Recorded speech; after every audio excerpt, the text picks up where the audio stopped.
I'm Michael Barr. I sing, one of the vocalists. My name is Gus Farias, and I'm the other vocalist.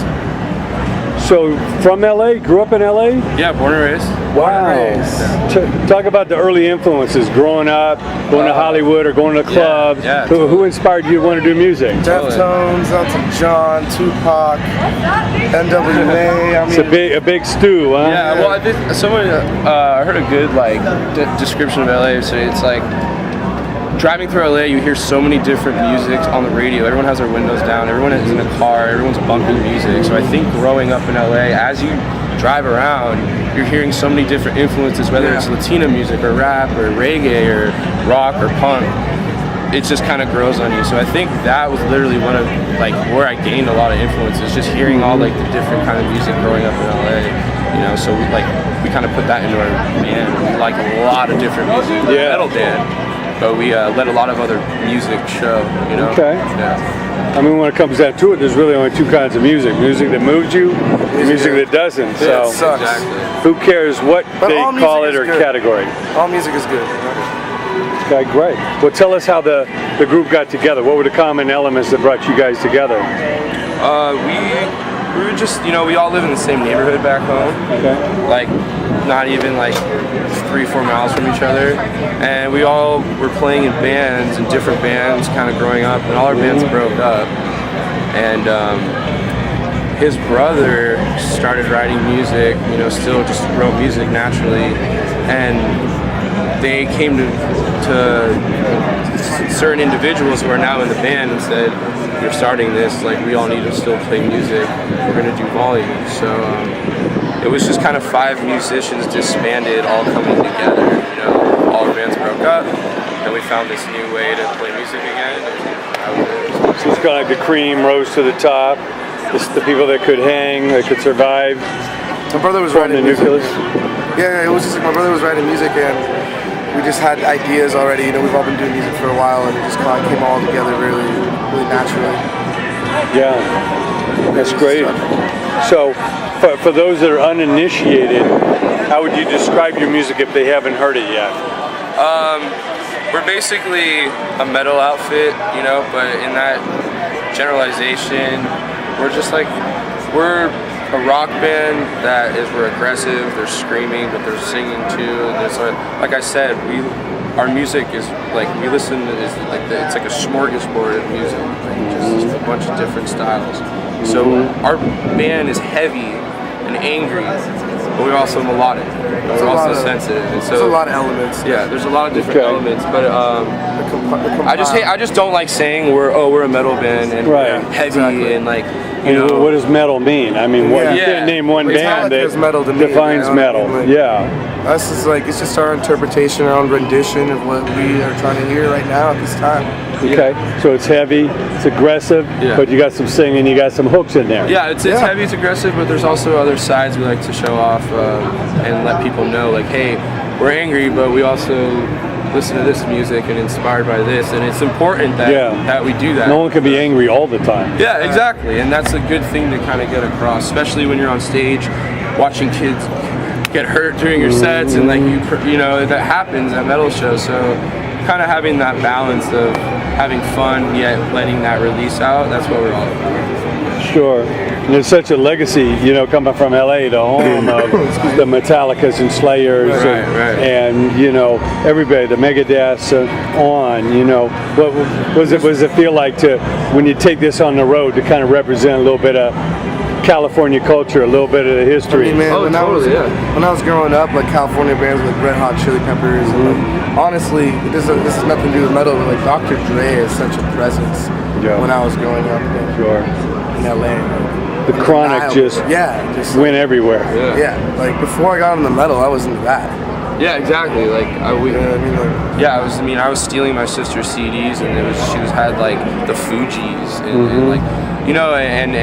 the Chili Peppers and Sublime and Old School, No Doubt. Yeah, sure. 1995, No Doubt. Yeah. And it's just classic California stuff. That I think that we have carried on and haven't let go, and I think it comes out in the way we dress and the way we interact with our fans and what the music we play and everything. So, that's great. Well, tell us about the latest project. It's called No Sleep. It's our latest effort. It comes out July 15th. We've poured our hearts into it. It's on pre-order on iTunes and pre-order available on merchconnection.com. You should check that shit out, please. I'm really excited. So apropos for the Warped Tour, because I don't know when anybody sleeps on this damn tour. I mean, you're raging all day and driving all night and then raging all day. I know you catch your little bits and pieces here and there, but this is not for the meek, you know, coming out on this, you know. Totally. This is not at night with the cush dressing room and the hotel room waiting for you. This is a grind, but this is what separates the men from the boys out here. Yeah. Totally. What advice had people given you to survive on this? I know you did a couple weeks last year. Yeah. You know, be calm, have patience. Pace yourself. You know what I mean? Pace yourself. Try to take as many showers as possible. I mean, we've been touring the States for a long time now, so we kind of figured it out by now. You know, there's a lot to it. It's a big question, man. That's shit that takes time. You know, you gotta have experience.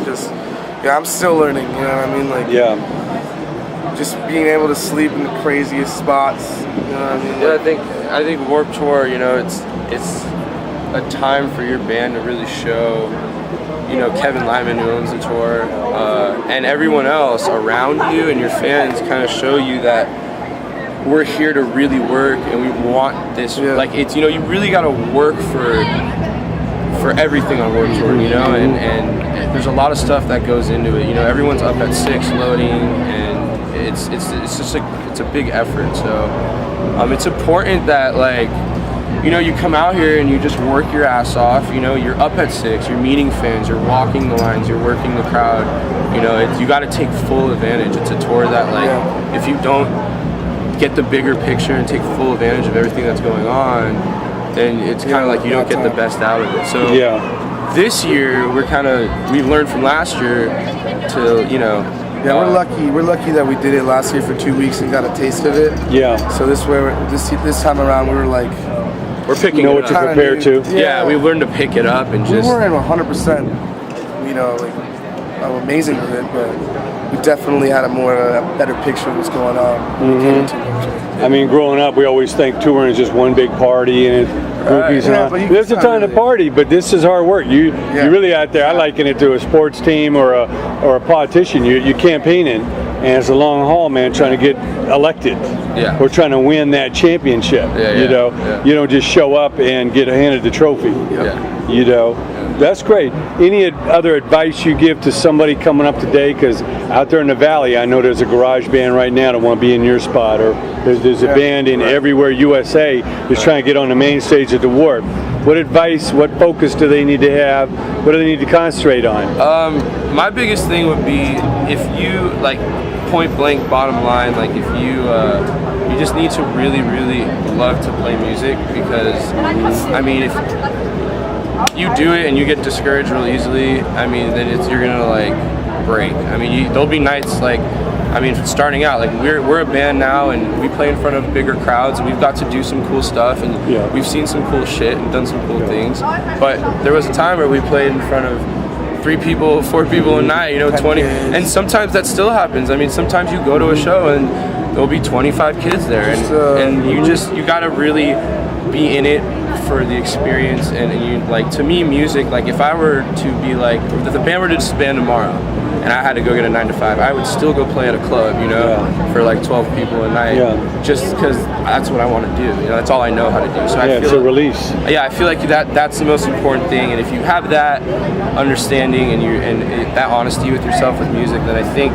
you'll be okay. And you'll pursue it relentlessly, and I promise you it'll happen. Whether it takes 1 year, 10 years, 20 years, like, just do it, and then you'll eventually get somewhere. Okay, great. Well, if you get a couple.